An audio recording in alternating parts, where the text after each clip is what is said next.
In the beginning, there was nothing but a formless void. Out of this emptiness came a voice that would speak the world into existence, shape humanity, and define our place in the cosmos. This is the story of Genesis, a tale that has been told and retold for thousands of years. It's a story about creation, temptation, redemption, and humanity's role in the divine order. The book of Genesis isn't just a religious text, it's a narrative that blends ancient cosmology with profound theological truths. To understand it fully, we must journey through its words, imagining the ancient world it reflects and the timeless truths it reveals. The eternal void. In the beginning, God created the heavens and the earth. The opening line introduces us to a scene of chaos, darkness covering the deep waters, and earth shapeless and lifeless. God's spirit hovers over the waters like a watchful presence, poised to act. This act of hovering implies care, preparation, and anticipation. God speaks light into existence. With a command, "Let there be light," the first spark of creation emerges. Light pierces the darkness, and God separates the two, naming them day and night. In this simple act, time begins and the stage is set for life to unfold. God creates a firmament to separate the waters above from those below, shaping the skies. This concept reflects ancient cosmology, where the heavens were imagined as a dome over the earth. Dry land emerges as waters retreat into seas. With the earth now visible, God commands it to sprout life, grasses, plants, and trees, each capable of producing its own kind. The sun, moon, and stars are set in the heavens to govern time, seasons, and days. These celestial bodies are not deities, as in other ancient cultures, but creations of God, subordinate to His will. The waters and skies teem with life. God fills the seas with creatures, whales, fish, and unimaginable life. Birds take to the skies, their songs echoing across the heavens. Each is commanded to multiply, filling the earth with abundance. The crown of creation, humanity. Finally, God creates humanity, shaping them in His own image. Unlike the animals, humans are given a unique role, dominion over the earth. They are instructed to care for creation, to rule over it, but not exploit it. God blesses them, saying, "Be fruitful and multiply, fill the earth and subdue it." On the seventh day, God rests, not out of exhaustion, but to sanctify the act of creation. This day becomes holy, a reminder of the divine rhythm of work and rest. The narrative of Genesis shifts in tone and focus. While the first chapter presents a cosmic and ordered creation, Genesis 2 zooms in, offering a more intimate account of humanity's origins and its relationship with God. Here, God is not a distant figure shaping the cosmos, but a hands-on creator who forms humanity from the dust of the earth. In the day that the Lord God made the earth and the heavens, there was no plant in the field, and no rain had yet fallen. The earth, still barren, awaited its caretaker. God kneels in the dirt, forming man out of the soil itself. With a breath, He animates the lifeless form, and the first man, Adam, becomes a living being. This act of breathing life symbolizes an intimate connection between God and humanity, a divine spark shared with no other creature. God plants a garden in Eden, a paradise filled with every tree that is pleasant to the sight and good for food. In the middle of the garden, He places two special trees. One, the tree of life, offering eternal life. Two, the tree of the knowledge of good and evil, whose fruit carries the weight of divine wisdom. A river flows through Eden, dividing into four mighty rivers: Pishon, Gihon, Tigris, and Euphrates. This lush description paints a picture of a perfect world, a place of beauty, abundance, and harmony. God places Adam in the garden with a purpose, to work it and take care of it. But with this freedom comes a command, a boundary. Adam is free to eat from any tree in the garden except that the tree of the knowledge of good and evil. For in the day that you eat of it, you shall surely die. This prohibition introduces the concept of divine law and human choice. God observes Adam and declares, "It is not good for man to be alone." For the first time in the narrative, something is not good. To address this, God creates a helper, one who is suitable for Adam. After bringing every animal to Adam for naming, no suitable companion is found. So God causes Adam to fall into a deep sleep, removes one of his ribs, and from it forms Eve. When Adam awakens and sees Eve, he exclaims, "This at last is bone of my bones and flesh of my flesh. She shall be called woman, because she was taken out of man." This moment signifies the creation of human relationships and the union of man and woman in marriage. a theme that echoes throughout the Bible. Adam and Eve live in harmony, not just with each other, but with all of creation. They are naked and unashamed, a symbol of innocence and purity. The garden is a place of perfect balance where humanity walks with God in the cool of the day. The story of Eden reflects humanity's longing for a lost paradise, a state of innocence and unity with the divine. The garden symbolizes more than a physical place. It represents the ideal relationship between God, humanity, and creation. The idyllic peace of Eden is shattered by the arrival of a cunning figure, the serpent. Now the serpent was more crafty than any beast of the field that the Lord God had made. Speaking to Eve, the serpent sows seeds of doubt, asking, "Did God really say, 'You must not eat from any tree in the garden'?" Eve corrects him, explaining that they may eat from all trees except the tree of the knowledge of good and evil, for to eat from it would mean death. But the serpent, with his sly words, counters, "You will not surely die, for God knows that when you eat of it, your eyes will be opened, and you will be like God, knowing good and evil." The serpent's words tap into a deep human desire, the longing for knowledge, power, and independence from divine authority. Eve gazes at the tree. Its fruit looks desirable, pleasing to the eye, and promising wisdom. She takes a piece, eats, and then offers it to Adam, who also eats. In this moment, the first act of human rebellion against God occurs. It is not just an act of disobedience, but a turning away from trust in God's provision. Their eyes are opened, as the serpent promised, but instead of divine wisdom, they are filled with shame. For the first time, they notice their nakedness and cover themselves with fig leaves, symbolizing the loss of innocence. As the evening cool descends, God walks in the garden. Adam and Eve hide, their shame driving them into the shadows. "Where are you?" God calls. This question, though simple, is loaded with significance. It reflects humanity's spiritual alienation. Adam confesses, "I heard you in the garden, and I was afraid because I was naked, so I hid." When questioned further, Adam shifts blame to Eve, and Eve, in turn, blames the serpent. The curse God pronounces judgment, addressing the serpent, Eve, and Adam, one to the serpent. "Cursed are you above all livestock, you will crawl on your belly, and you will eat dust all the days of your life." This curse cements the serpent's role as a symbol of evil and enmity between humanity and temptation. God also declares, "I will put enmity between you and the woman, and between your offspring and hers. He will crush your head, and you will strike his heel." This is often interpreted as the first prophecy of redemption, foretelling the eventual defeat of evil. 2. To Eve. Eve is told that childbirth will be painful and that her desire will be for her husband, but he will rule over her. This reflects the relational consequences of the fall, introducing strife into human relationships. 3. To Adam. The ground is cursed because of Adam's sin. He will toil to produce food, facing hardship and sweat. Ultimately, death becomes his fate.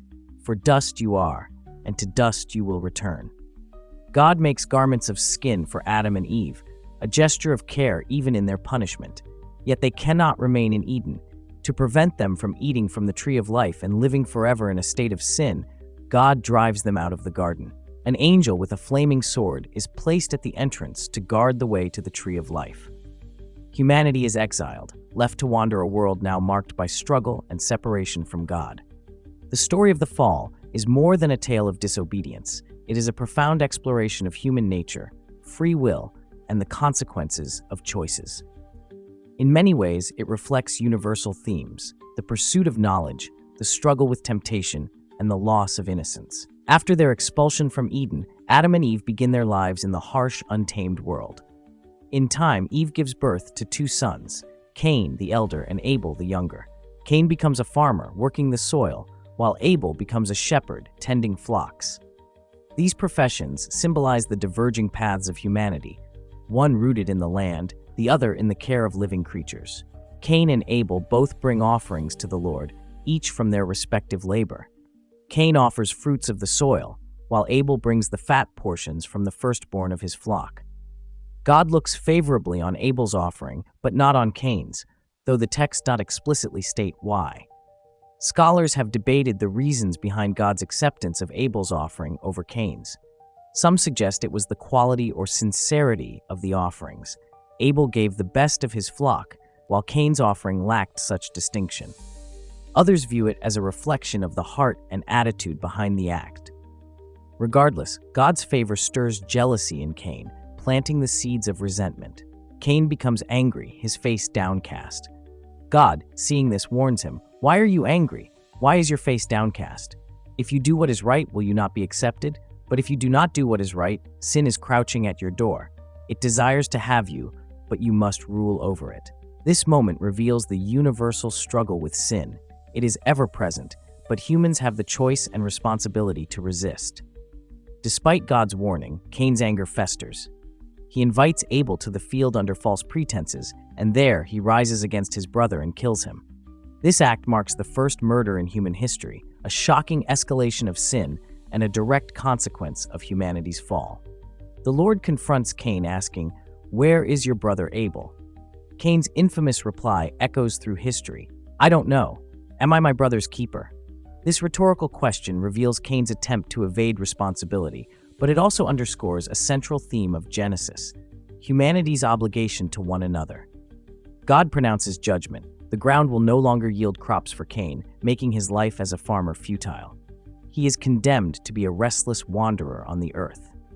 Cain, now fully aware of the weight of his actions, cries out, "My punishment is more than I can bear. Whoever finds me will kill me." In response, God places a mark on Cain, a sign of both protection and divine justice, ensuring that anyone who harms him will suffer vengeance. Cain departs from the presence of the Lord and settles in the land of Nod, east of Eden. There, he builds a city and fathers descendants who contribute to the development of civilization. His lineage includes Jabal, the father of those who live in tents and raise livestock, and Jubal, the father of all who play stringed instruments and pipes. Meanwhile, Adam and Eve have another son, Seth, through whom the narrative of Genesis continues. Seth's descendants will ultimately lead to Noah, and later, the line of Abraham. The story of Cain and Abel reflects the fragility of human relationships in a post-Edenic world. It portrays the consequences of unchecked anger, jealousy, and sin, while also exploring themes of divine justice and mercy. As the descendants of Adam and Eve multiply, humanity spirals into moral decay. The text describes the state of the world. The Lord saw that the wickedness of man was great in the earth, and that every intention of the thoughts of his heart was only evil continually. Violence, corruption, and depravity fill the earth, and God regrets creating humanity. This powerful moment of divine sorrow reveals God's intimate connection to his creation, a mixture of disappointment, grief, and resolve. Amid the darkness, one man finds favor in God's eyes, Noah. Described as a righteous man, blameless among his generation, Noah walks faithfully with God. He becomes the focal point of a new chapter in humanity's story. God speaks to Noah, revealing his intention to cleanse the earth with a great flood. He commands Noah to build an ark, specifying its dimensions and materials: length, 300 cubits, 450 feet, width, 50 cubits to 75 feet, height, 30 cubits, 45 feet. The ark is to have 3 decks and rooms, providing shelter for Noah's family, and pairs of every living creature, male and female, to preserve life. God also instructs Noah to store food for the journey. This plan symbolizes both destruction and salvation, a reset for creation, with Noah as its steward.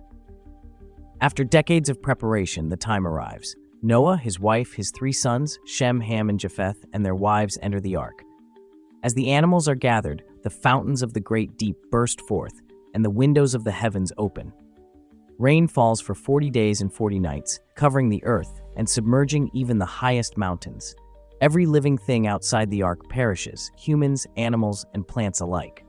This moment is both tragic and cleansing, underscoring the severity of humanity's corruption and the lengths to which God will go to restore righteousness. After 150 days, God remembers Noah and causes the waters to recede. The ark comes to rest on the mountains of Ararat. Noah releases a raven, which does not return, followed by a dove, which eventually brings back an olive leaf, a sign that the floodwaters have subsided. Noah and his family disembark, stepping into a cleansed world. As they do, they offer a sacrifice to God in gratitude and worship. The aroma pleases God, who promises never again to destroy the earth by flood. God establishes a covenant with Noah and all living creatures. He blesses them, saying, "Be fruitful and multiply, and fill the earth." As a sign of this covenant, God sets a rainbow in the sky, a symbol of his promise and mercy. Noah's sons become the progenitors of humanity's renewed population. The descendants of Shem, Ham, and Japheth spread across the earth, forming nations and cultures. However, sin remains, as seen in the story of Noah's drunkenness and Ham's dishonor, revealing that the flood, while a reset, does not eliminate humanity's flawed nature. The narrative shifts focus from the scattered nations of Babel to one man, Abram, later renamed Abraham. He is introduced as a descendant of Shem, Noah's son, living in Ur of the Chaldeans, a prosperous city in Mesopotamia. God speaks to Abram, issuing a call that will change the course of history. "Go from your country, your people, and your father's household to the land I will show you. I will make you into a great nation, and I will bless you. I will make your name great, and you will be a blessing." This promise, known as the Abrahamic covenant, has three key elements. 1. Land. Abram is promised a new homeland, later revealed as Canaan. Descendants. Despite his wife Sarai's barrenness, Abram is promised countless descendants. 3. Blessing. Through Abram, all the families of the earth will be blessed. In faith, Abram obeys, leaving behind his homeland and family. This act of trust establishes him as a model of faith throughout Scripture. Abram, Sarai, and his nephew Lot travel to Canaan, the land God promises to give to Abram's offspring. Upon arrival, Abram builds altars to the Lord, marking sacred spaces in the new land. However, their journey is fraught with challenges. A famine forces them to sojourn in Egypt, where Abram's fear leads him to deceive Pharaoh by claiming Sarai is his sister. Though Pharaoh unknowingly takes Sarai into his household, God intervenes, afflicting Pharaoh with plagues until Sarai is returned. As Abram's and Lot's herds grow, conflicts arise between their shepherds over grazing land. Abram proposes a peaceful solution. "Let's not have any quarreling between you and me. Is not the whole land before you?" Lot chooses the fertile plain of Jordan near Sodom, while Abram settles in Canaan. This separation underscores Abram's willingness to trust God's provision. God reaffirms his promise to Abram in a powerful vision. He tells Abram, "Look up at the sky and count the stars. If indeed you can count them, so shall your offspring be." Despite his advancing age and Sarai's barrenness, Abram believes God's promise, and his faith is credited to him as righteousness. In a solemn ritual, God formalizes the covenant. Abram sacrifices animals, and as he falls into a deep sleep, a smoking firepot and a blazing torch, symbols of God's presence, pass between the pieces. God declares that Abram's descendants will inherit the land, though they will first endure 400 years of slavery in a foreign land, a foreshadowing of Israel's time in Egypt. Sarai, unable to bear children, urges Abram to take her maidservant Hagar as a surrogate. Hagar conceives and gives birth to Ishmael. However, this attempt to fulfill God's promise through human means leads to tension and conflict. God assures Abram that Ishmael will be blessed, but the covenant will be fulfilled through a son born to Sarai. At age 99, Abram receives a new command from God. All males in his household must be circumcised as a sign of the covenant. God changes Abram's name to Abraham, meaning father of many nations, and Sarai's name to Sarah, meaning princess. He promises that Sarah will bear a son, Isaac, through whom the covenant will continue. 3 visitors, identified as divine messengers, visit Abraham, reiterating that Sarah will bear a child within a year. Sarah laughs at the news, doubting that she could conceive in her old age, but God responds, "Is anything too hard for the Lord?" This moment underscores the theme of divine power and faith in the face of impossibility. After the covenant with Abraham is reaffirmed, the narrative shifts to 2 infamous cities, Sodom and Gomorrah. These cities, located in the fertile plains of the Jordan, are described as places of great wickedness. Their sinfulness is so severe that God declares to Abraham, "The outcry against Sodom and Gomorrah is so great, and their sin so grievous, that I will go down and see if what they have done is as bad as the outcry that has reached me." This outcry represents the suffering and injustice caused by the city's inhabitants, making their destruction a matter of divine justice.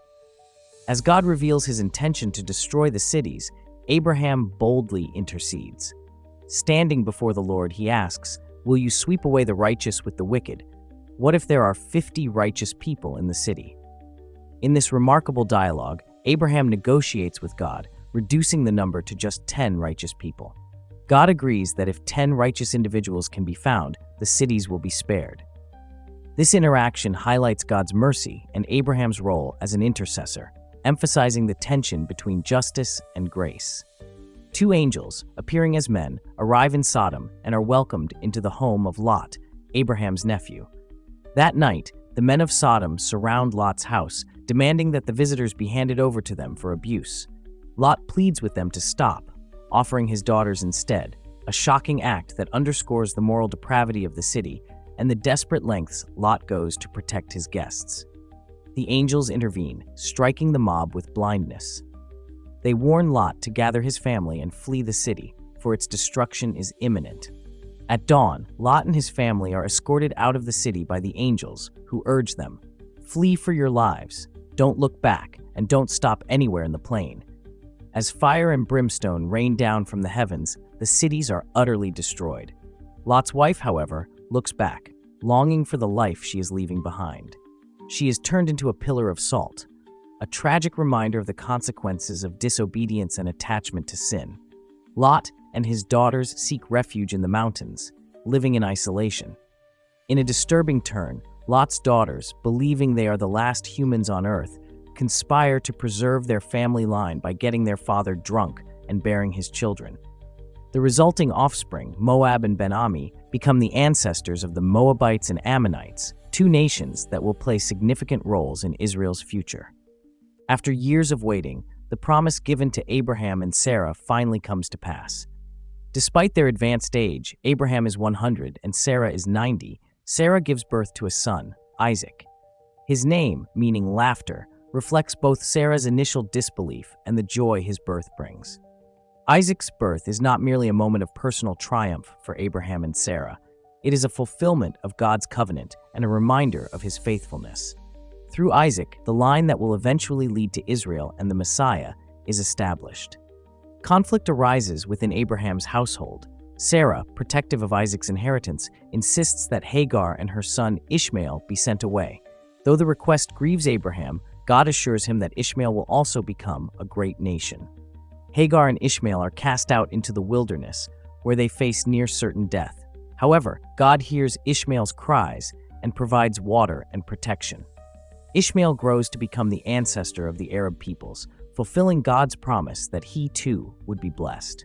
The narrative takes a dramatic and unsettling turn as God tests Abraham's faith. He commands, "Take your son, your only son, whom you love, Isaac, and go to the region of Moriah. Sacrifice him there as a burnt offering on a mountain I will show you." The command is shocking. Isaac represents not only Abraham's love and hope, but also the fulfillment of God's covenant. Yet Abraham obeys without question, setting out with Isaac and two servants. After 3 days of travel, Abraham and Isaac leave the servants behind and ascend the mountain alone. As they carry the wood for the offering, Isaac asks, "The fire and wood are here, but where is the lamb for the burnt offering?" Abraham responds, "God himself will provide the lamb." This moment is laden with tension and faith. Abraham's response reflects his trust in God's provision, even as he prepares for the unthinkable. Reaching the summit, Abraham builds an altar, arranges the wood, and binds Isaac. As he raises the knife to sacrifice his son, an angel of the Lord calls out, "Do not lay a hand on the boy, do not do anything to him. Now I know that you fear God because you have not withheld from me your son, your only son." In the thicket nearby, Abraham finds a ram caught by its horns. He sacrifices the ram instead, naming the place Jehovah Jireh, the Lord will provide. God reaffirms his covenant with Abraham, declaring, "I will surely bless you and make your descendants as numerous as the stars in the sky and as the sand on the seashore. Through your offspring, all nations on earth will be blessed because you have obeyed me." This moment solidifies Abraham's legacy as the father of faith, demonstrating his unwavering trust in God even in the face of profound uncertainty. Sarah, the matriarch of the covenant, lives to the age of 127. Her death marks the end of an era, and Abraham mourns deeply for her. Seeking a burial site, he negotiates with the Hittites to purchase the cave of Machpelah in Hebron. This cave becomes the first piece of land owned by Abraham's family in Canaan, symbolizing the beginning of the fulfillment of God's promise of land. The acquisition of the burial site is significant. It is not merely a practical matter, but a declaration of faith that Canaan is the inheritance of Abraham's descendants. As Abraham nears the end of his life, he turns his attention to securing a future for Isaac, the bearer of the covenant. Determined to find a wife from his own people rather than the Canaanites, Abraham sends his trusted servant to Mesopotamia. The servant prays for guidance, asking God to reveal Isaac's wife through a specific sign. She will offer water not only to him but also to his camels. At a well, Rebekah, a relative of Abraham, fulfills this sign exactly. She agrees to return with the servant and becomes Isaac's wife. Their union ensures the continuation of the covenant lineage. Abraham lives to the age of 175, having seen the fulfillment of many of God's promises. Before his death, he ensures that his other sons, including Ishmael and the children of his second wife Keturah, receive gifts. However, he leaves his full inheritance to Isaac, solidifying him as the covenant's heir. Abraham is buried alongside Sarah in the cave of Machpelah, surrounded by the legacy he helped establish. His life serves as a testament to faith, obedience, and the unfolding of God's plan. Abraham's influence extends far beyond his lifetime. His descendants, through Isaac and later Jacob, will grow into the nation of Israel. The promises made to him, land, descendants, and blessing, continue to shape biblical history and theology. Isaac, though central to the covenant, is a quieter figure compared to his father Abraham and son Jacob. His life reflects the themes of obedience and God's faithfulness. After marrying Rebekah, Isaac experiences both blessings and challenges, particularly in the form of barrenness. Rebekah is unable to conceive for 20 years. Isaac prays fervently, and God answers by granting them twin sons, Esau and Jacob. The twins' birth is marked by conflict, foreshadowing their future struggles.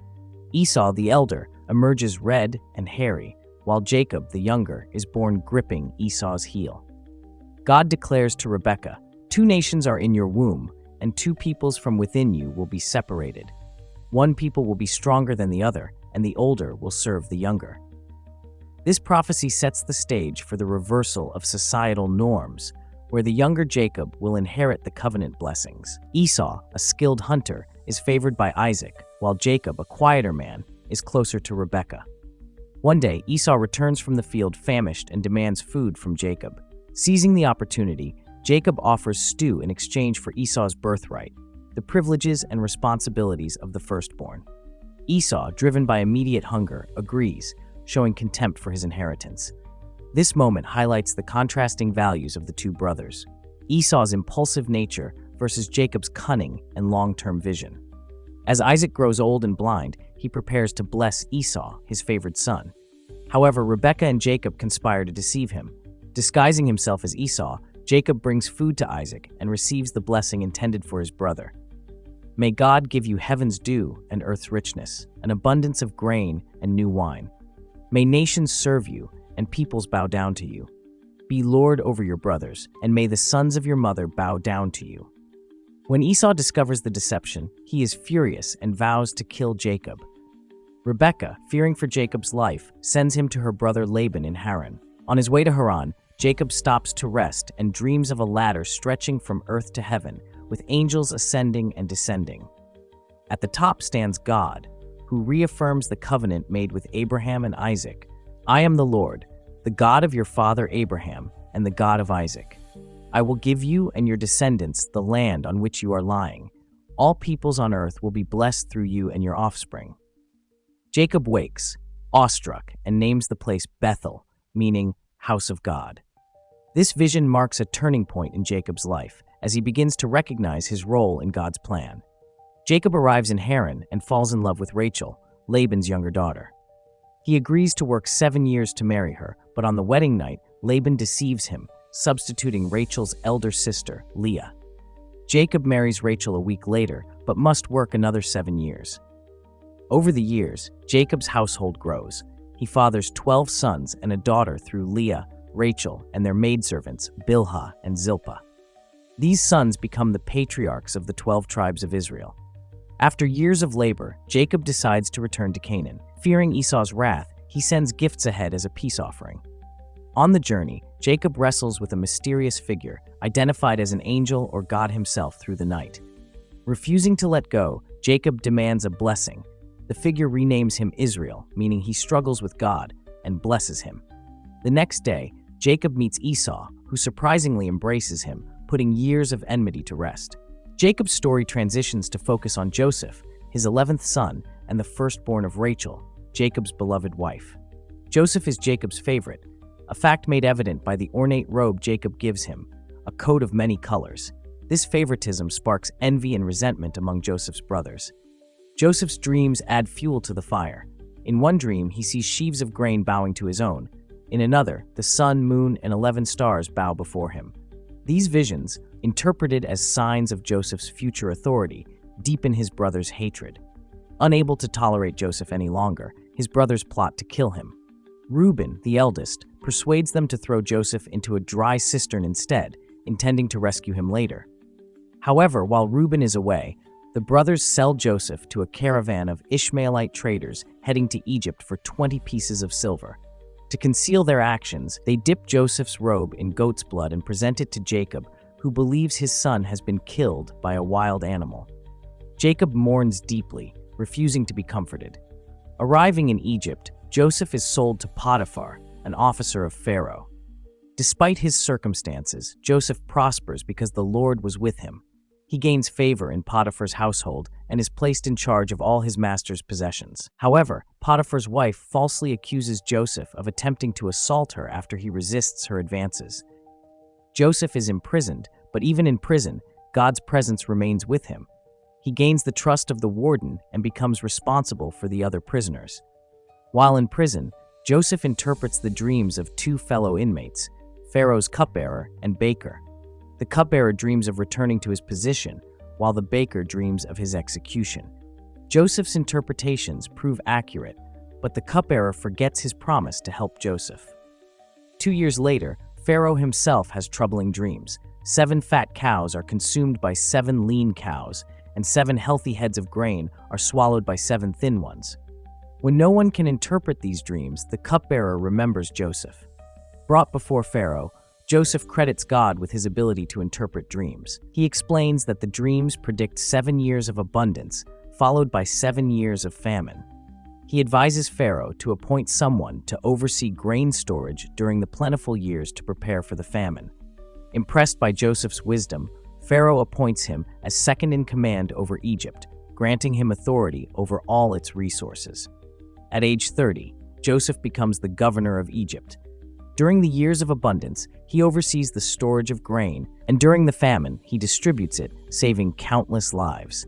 The famine affects Canaan as well, forcing Jacob to send his sons to Egypt to buy grain.